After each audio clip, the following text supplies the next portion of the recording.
Please like this video. It will really help this story reach as many people as possible. Thank you so much for your support. I came home late from a service call, took my boots off by the door, and barely crossed the kitchen when Natalie hit me with it. You left the trash. Again. I looked at the small bin under the sink. It was half full. The stove was cold. The sink was stacked with a mixing bowl and 2 coffee mugs. I got in 10 minutes ago, I told her. You were home all day? You could have taken it out. She folded her arms like a manager at a performance review. I'm not your staff. I'm not your cook. I'm not your maid. I'm a person with plans and friends. Good for you, I said, dropping my keys in the bowl. I'm a person who fixed a rooftop unit in the wind and hasn't eaten since noon. Did your plans involve dinner? Order something, she shot back. You know how. If I'd known where it was headed, I would have eaten that cold leftover pizza from the garage fridge and kept my mouth shut. But I asked the question anyway. So what did you do today, besides not taking out the trash? Her smile didn't reach her eyes. I was with Kayla and Jules. We're planning a trip.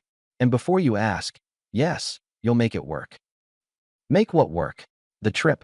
The one I'm going on. Don't start. I opened the back door, took the bag out myself, and tied it off. She watched like a supervisor inspecting a trainee. When I came back in, she flipped to the next page of whatever internal script she'd rehearsed. And by the way, the guest bathroom faucet still drips. You said you'd fix it last week. Saturday. I replied, grabbing a protein bar from the pantry. You told me not to touch anything because your friends were coming over. Saturday you could have done it in the morning, she said. If you were organized. Right, I said. Next time I'll put on a tie for the faucet. She rolled her eyes. Sarcasm is lazy. Try responsibility. I chewed, counted to 5, and made a choice. We'll revisit this after I shower and eat something. If it's an emergency, call 911. If it's not, it can wait 30 minutes. Don't you walk away, she said. I'm walking to the shower. I answered, not raising my voice. You're welcome to join me if you're suddenly a cook. She laughed, small and mean. Not a chance. Earn it. I let the water run hot and stood there, thinking how fast the tone had changed in our house over the last month. Corrections in every sentence. Tasks assigned like chores from a board. And that last piece, earn it, hung in the steam. It wasn't about a faucet or trash. It was a test. She'd been giving them daily, like I'd been hired and put on probation. When I came back to the kitchen, she was on her phone, smiling at someone else's jokes.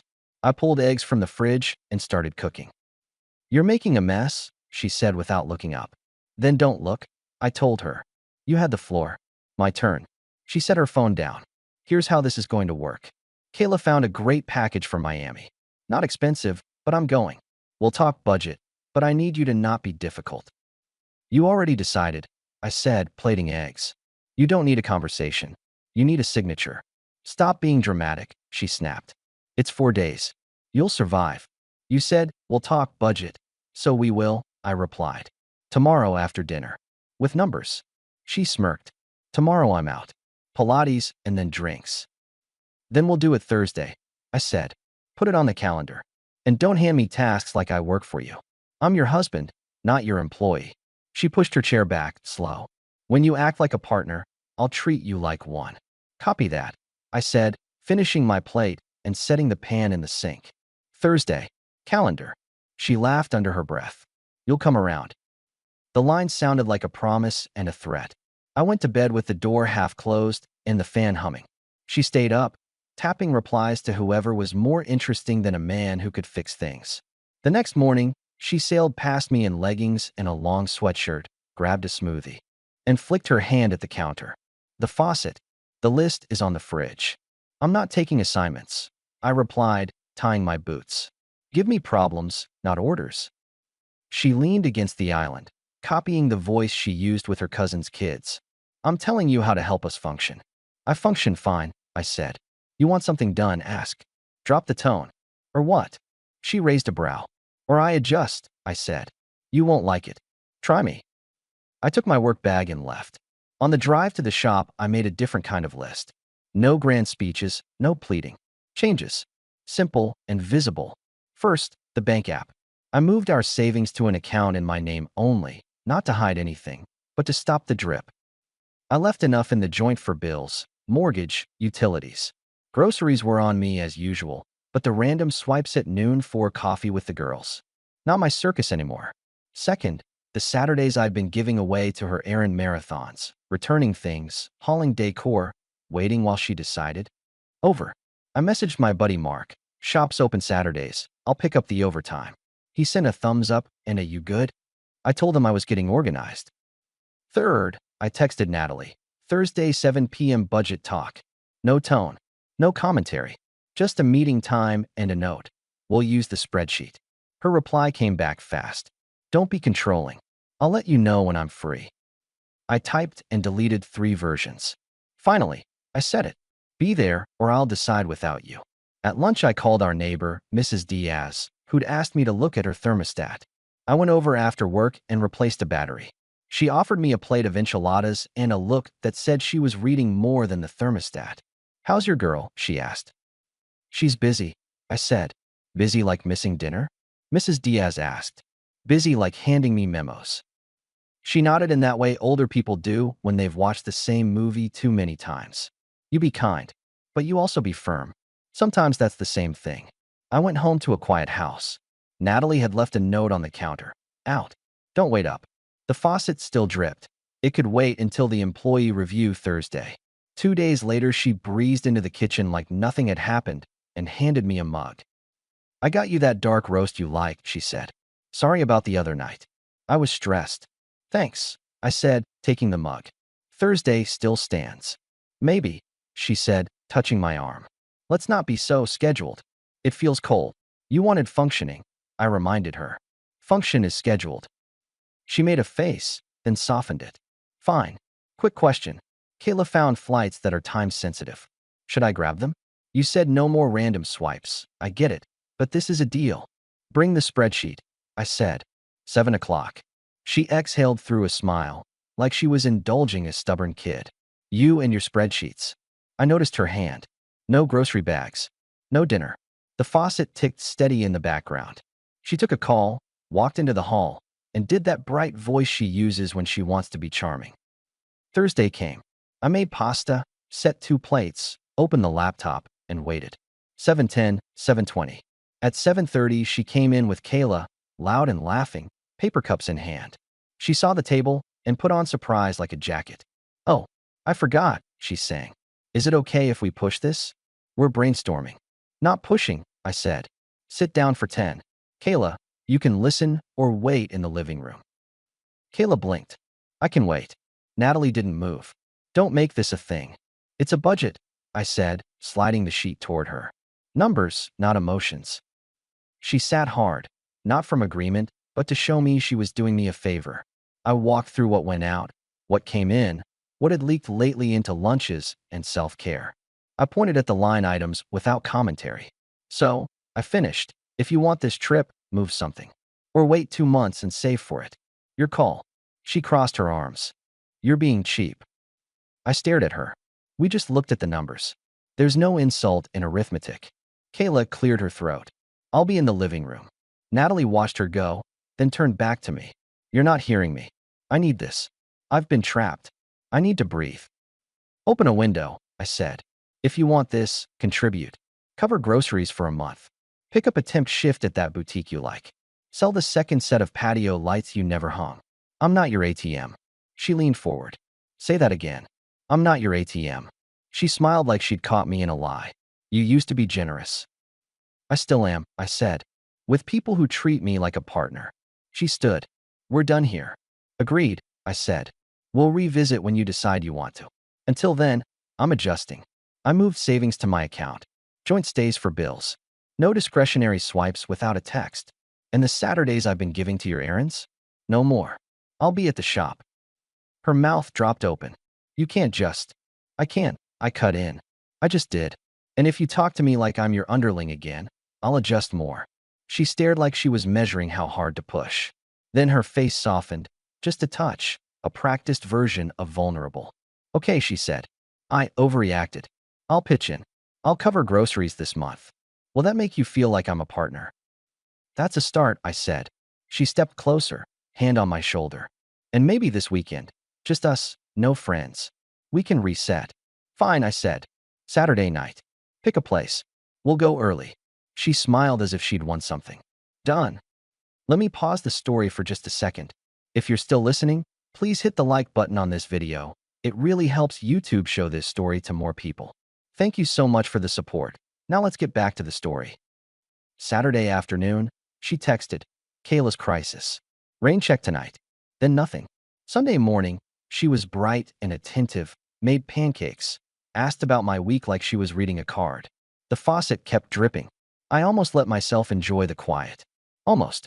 Monday at the shop, Mark tossed me an adjustable wrench. How's the domestic empire? He asked. Under new management, I said. He grinned. Yours? For now. He watched me tighten a line on a water heater. You look less stuck. I created some space, I said. She'll either fill it with something real or not. Good, he said. Either way you can breathe. That afternoon, Natalie sent a photo of poolside chairs. Caption, manifesting this. Then, we'll talk tonight. I got home to find her on the couch, laptop open, energy high. We're booking, she announced. It's 4 days, not a big deal. I'll cover groceries like you wanted, okay? I put a hold on flights. We need to confirm. Show me the hold, I said, pulling up a chair. It's on Kayla's account, she said. Don't stress. You don't have to control everything. I asked to see numbers, not control you. I answered. If you're paying for your part with your money, knock yourself out. But we're not draining the joint. She looked at me the way some people look at dogs that dare to bark. You're being unpleasant. I'm being clear, I said. When do you leave? Next Thursday, she said. I'll help with Mrs. Diaz's yard on Wednesday and shop on Tuesday, and you haven't helped Mrs. Diaz in a year. I cut in. Stop selling. If you've got your money, go. If not, stay. She closed the laptop like it owed her something. You've changed. I've stopped volunteering for my own disrespect, I said. That's all. She didn't speak to me the rest of the night. The next morning, she was extra sweet. Packed me a sandwich, put a sticky note on it. Proud of you. I stared at it in the break room and felt the hook. Then I threw the note away and ate the sandwich. Good sandwich. Good pivot. Not real. On Wednesday, she asked for my truck for an errand with Kayla. I handed her the keys and took the work van. She returned the truck with the seat pushed forward and the radio station changed. A small detail, but it told me what I needed. When she took my tools, she didn't put them back where she found them. Thursday morning, she kissed my cheek at the door. Wish me son, she said. I'll call you when I land. Have a safe flight, I replied. At lunch I checked my phone. No call. At 4, Mark leaned through the shop door. Your wife tagged a beach story, he said, half apology in his face. Looked fun. Good for her, I said, not looking up. That night I sent a text. You okay? It green bubbled. I tried to call. Straight to voicemail. I checked her social page and found she'd switched settings. I couldn't see a thing. I tried another call. Blocked. That told me a lot more than the photos would have. I went home, checked the top drawer in the entry where I keep the small cash I use for emergency tips and neighbor kids' fundraisers. Empty. Not a few dollars. A chunk. The kind of chunk that covers 4 days of I need to breathe. I sat at the kitchen table and put 2 facts together, blocked on the trip and the drawer lighter. I didn't write a speech. I didn't pace. I tightened one bolt on my plan. I looked up Kayla's number. She'd texted me once when her tire went flat and I'd helped. I called. She picked up on the second ring, loud wind noise in the background. Hey Kyle, she said. Put Natalie on, I replied. She's in the water, Kayla said. Bad timing. Then listen, I told her. Tell her this word for word. The cash you pulled from my wallet. That's everything you're getting out of this marriage. I'm filing to end it today. I married a different woman, and you're a stranger to me now. You got it. Whoa, Kayla said. What are you even? You got the words? I asked. She hesitated. I got them. Good, I said. Deliver them now. I hung up, put my phone face down, and opened my laptop. I didn't feed the rush with music or a drink. I printed forms, made 3 calls, the bank, a storage unit, a locksmith. I set appointments. Then I went out to the garage and pulled Natalie's luggage from the shelf. I opened the pieces and set them in the living room. Later, I'd load them for delivery. At 9, my phone started dancing across the table. Unknown number. Then another. Then her name from a new number. Then Kayla. Then a voicemail. Then 7 more. I let them stack like dishes I wasn't going to wash. At 10, I put my phone on Do Not Disturb and slept. Friday at 8, I met the locksmith. By 9, the locks were changed. By 10, I'd boxed Natalie's things. Clothes, shoes, framed photos of her with her friends, the collection of candles she never lit. I left joint documents and a couple of family photos in a manila envelope with a note. For your records. I didn't add advice. I loaded the boxes into my truck. On the way out, I stopped next door. Mrs. Diaz watched me from her porch. You moving? She asked.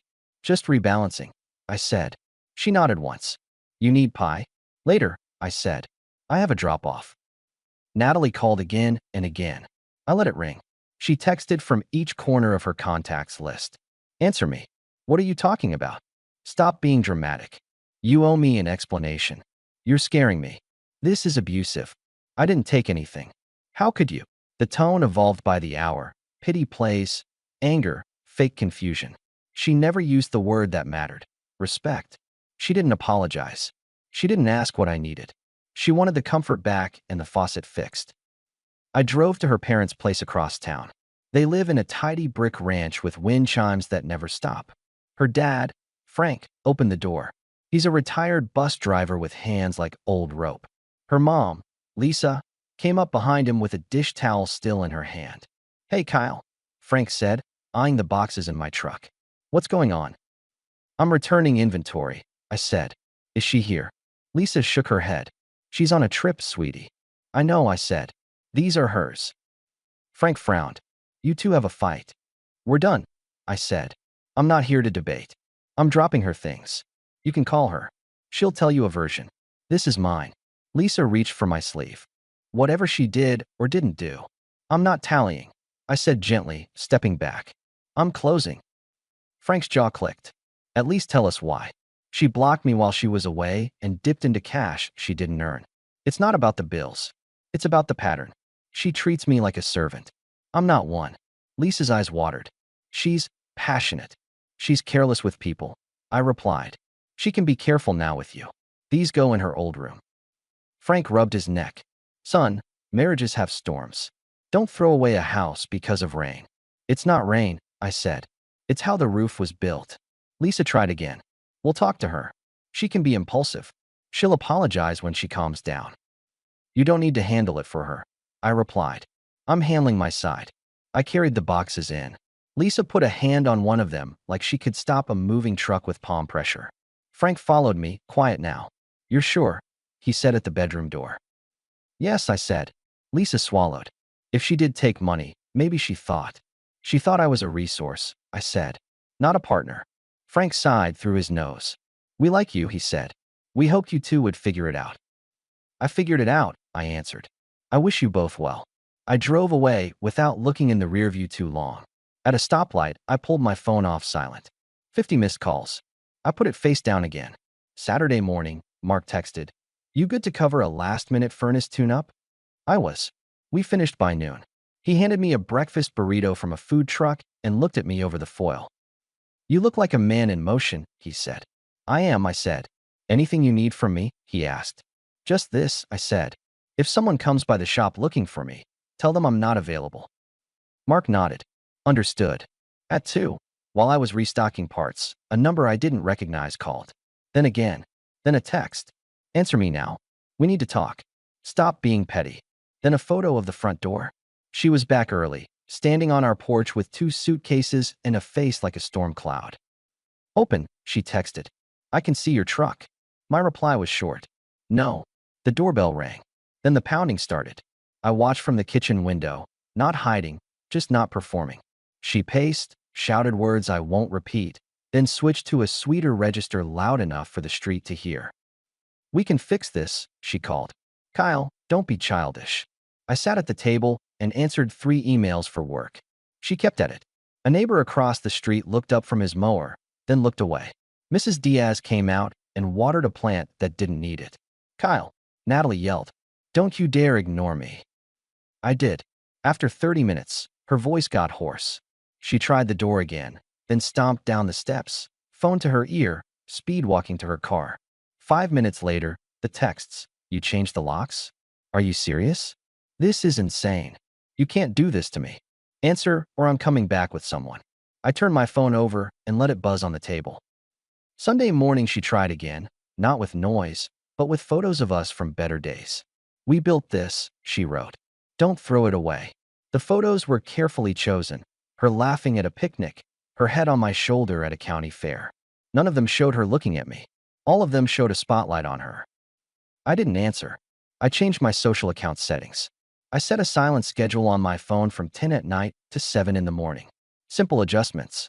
I attended to my garage, fixed the faucet myself. Not for her, for me. The drip had become a metronome of a rhythm I didn't want. Monday at work, Natalie was waiting in the parking lot, leaning against her car in sunglasses. Mark clocked her and gave me a tilt of the chin. Your call. I parked near the service bay and killed the engine. She was on me in seconds, voice low, sweet as apple pie. Can we talk? We're at my job, I replied. Say it in 2 minutes. She took off the glasses like that would reveal sincerity. I don't know what you think happened, but I didn't take anything. I borrowed because my card had a glitch. And I blocked you because you were being. You blocked me because you wanted to act without any witness. I cut in. And you borrowed from the cash drawer like a teenager. Stop dressing it up. That's not fair, she said. You're twisting it. No, I said. I'm describing it. She looked past me at the guys wheeling a compressor. Can we not do this here? You came here, I said. Make your point. Her voice shook, not from tears, from strain. I want to come home. We'll set rules. I'll try. You can't shut me out like this. It's cruel. What are you offering? I asked. She blinked. I just told you. You offered me my own money back, your presence on your terms, and a softer voice. I said. That's not an offer. That's a rebrand. She exhaled hard. You're being stubborn. I'm being done, I said. Stop calling. Stop showing up. We're over. Her eyes hardened. So you won't even consider? No, I said. I won't. What do you want me to say? She demanded. I'm sorry. Fine. I'm sorry. I was stressed. There. Happy. Not interested in performance, I replied. You had months to show me respect. You used them to issue orders. She took a step closer. Do you know how many women would be thrilled to have someone like you? You're throwing away. That line might work at brunch, I said. Here's mine, not another minute. Stop contacting me.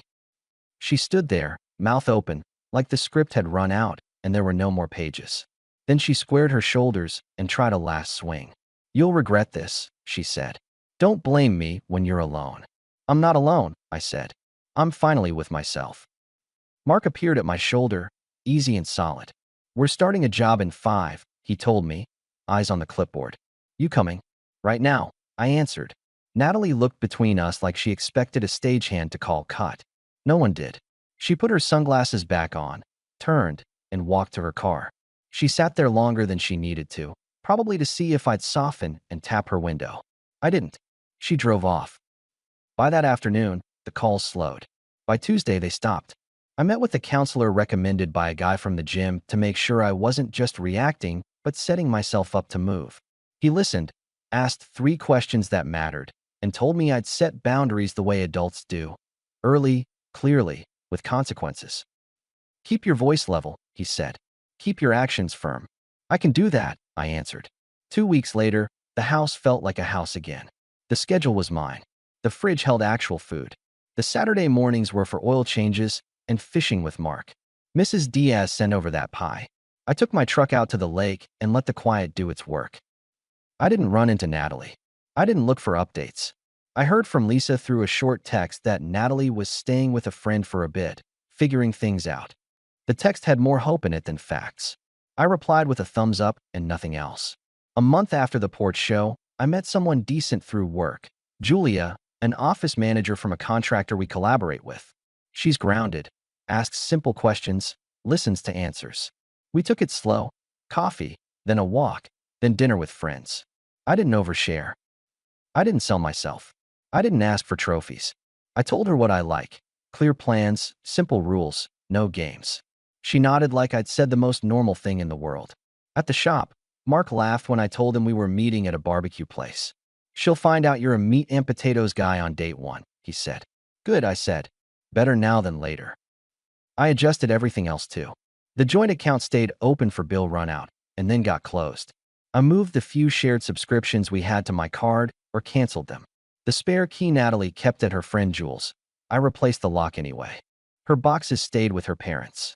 When Lisa texted asking if I wanted a certain photo back, I told her to keep it for their family. On a Sunday, I repainted the guest room a clean gray and set up a small bench with hooks for coats. The faucet in the guest bath? Fixed. Not because anyone told me to. Because I like a house that doesn't whine at midnight. Once in a while, an unknown number would light my screen and go dark. I let those pass. If Natalie wanted a conversation, she had plenty of time to have one back when I asked for one. She liked ladders you climb only one way. I stepped off. The best part wasn't quiet. It was clarity. No more guessing what game we were playing. No more earning my own seat at my own table. My world got smaller and cleaner. I didn't shrink with it. I fit. 2 months in, I saw Natalie across a parking lot near a nail salon. She was with Kayla, talking fast, hands carving the air like she could edit reality if she sliced it enough. She saw me, froze for half a second, then dropped her eyes and walked the other way. I didn't follow. I had errands that didn't include that detour. A neighbor asked, later, "You two done for good?" "For good," I said. "No footnotes." He nodded. "You look lighter." "I am," I said. I cut weight. Here's the part the storybooks don't write. The day I changed the locks wasn't the day I won. The day I stopped answering was. She ran every play after that. The storm, the suite, the crowd at my job. None of it moved the line. That's what ended it. Not the forms, not the boxes, not the drop at her parents' place. The line held because I held it. I think about that first night sometimes. The trash bag, her voice calling out instructions like she was grading me, and I laugh. Not mean. Just amused at the idea I once thought I was supposed to stand there and take it like a good employee. I'm not staff. I'm the man in my house. If someone wants that man, he comes with terms, respect, reciprocity, a calendar that belongs to 2 people, not 1. When people ask why, I don't hand them a headline. I give them the small facts. She called me cheap when I asked to look at numbers. She set plans on top of plans and told me to adjust. She took comfort like it was complimentary. She blocked me on a trip she wanted me to endorse. She reached into my drawer and then, when I called it out, wanted me to apologize. That's not a marriage. That's a job with no paycheck. The last time she appeared was weeks after the parking lot. She waited across from the shop again, not with speeches, but with a quiet nod when I walked out. I nodded back, civil, and kept walking. She called out, 1 minute. I didn't break stride. "We're past minutes," I said. "Take care of yourself." That was the point, the final one. Not a slammed door, not a dramatic line.